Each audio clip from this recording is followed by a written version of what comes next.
Hey everyone, it's Molly. Hey, I'm back, and I know this looks like a big mess, but it is.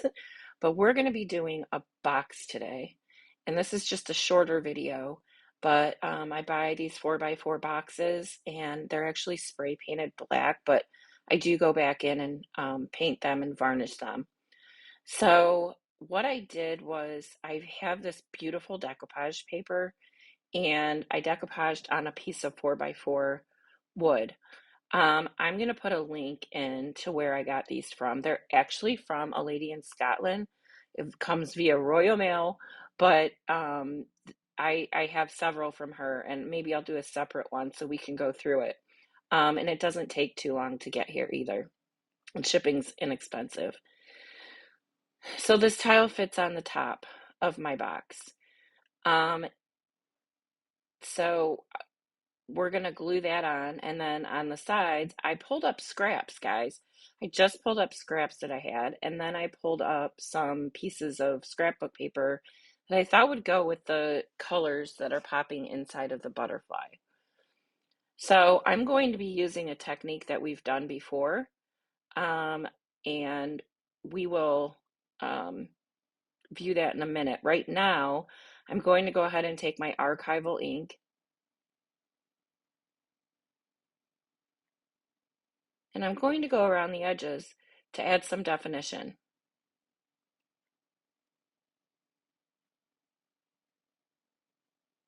It just really pops now. So this is getting back to the technique that we've done before, where I will take my wood squares, scrapbook paper, Mod Podge, some brushes, and we will start to build um, the background for the tiles that I want to be very abstract. I don't need a whole lot since this is a box. Also, just a reminder, when you do your Mod Podge, you want less is more. So if you have too much on, you're going to start having some problems. You can always add, but you can't take away. Then I'm going to start placing all of my little tile sheets down, paper sheets down, randomly, just totally randomly.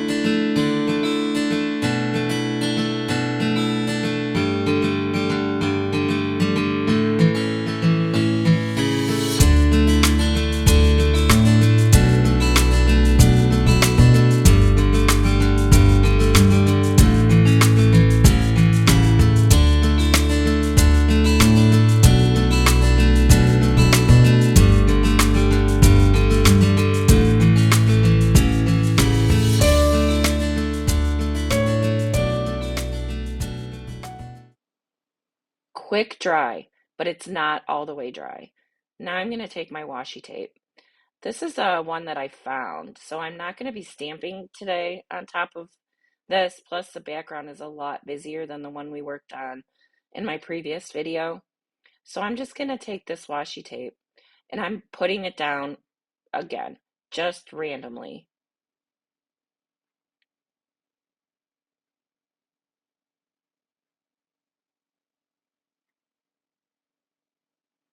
Making sure that there's no corners up. Now I can dry.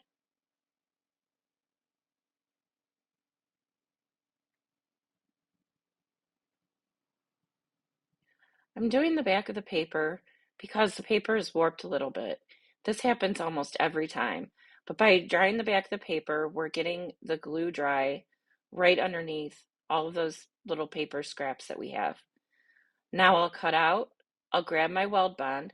Again, when you're using wood or a heavy surface, you don't want to use Mod Podge for this. Your corners will pick up, they will not stay down. So I'm going to use the weld bond, and then I'm going to put my tiles down.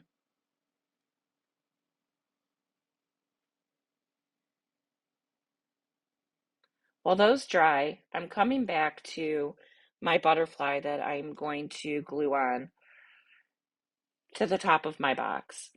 I'm realizing it's a little warped, so I'm going to put some heat to it in hopes that I can soften the wood a little bit and then bend it back into not being warped.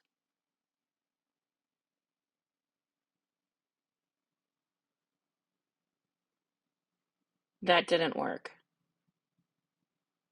So I'm going to try a couple other things now. I'm going to try and figure out how I can get this glued down. I don't want to ruin my lid. So that's my biggest challenge for today, and this was a challenge. So I'm going to take some E6000, which is a really strong super glue, even stronger than the Weld Bond. My hand's shaking trying to get into that little spot, but I did it. I'll go all the way around. Then I'm going to take my glue gun, my hot glue gun, and I'm going to try and get an immediate hold until the E6000 dries. I did put that under weight, so we'll see if it flattens out. Now that my tiles have dried, I'm going to cut them out. This is the finished product. Again, it's always a surprise, and I just love to see what comes out of it.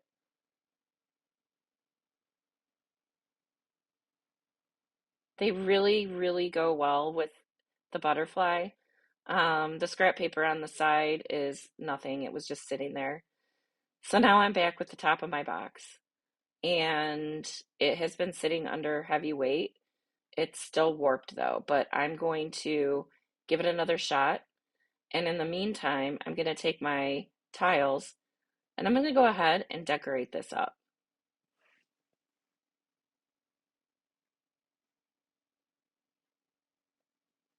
I have a couple this is actually one that I did before. I love how this box turned out. That is a mold of a butterfly that I painted. And then I did the same thing on the sides, matching the colors of the clay and the scrap paper I used to make the tiles. I also put ball chain in the corners, and I used little wooden cabinet handles, unfinished wood. I painted them black to use for the feet. I'm going to do something similar for this box, but maybe not the same. Not sure yet.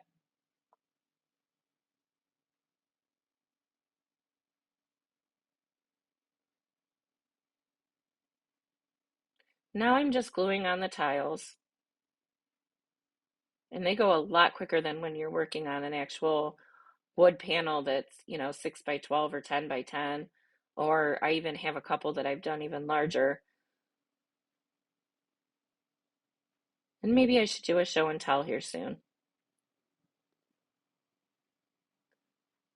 So I'm just going to get everybody glued down.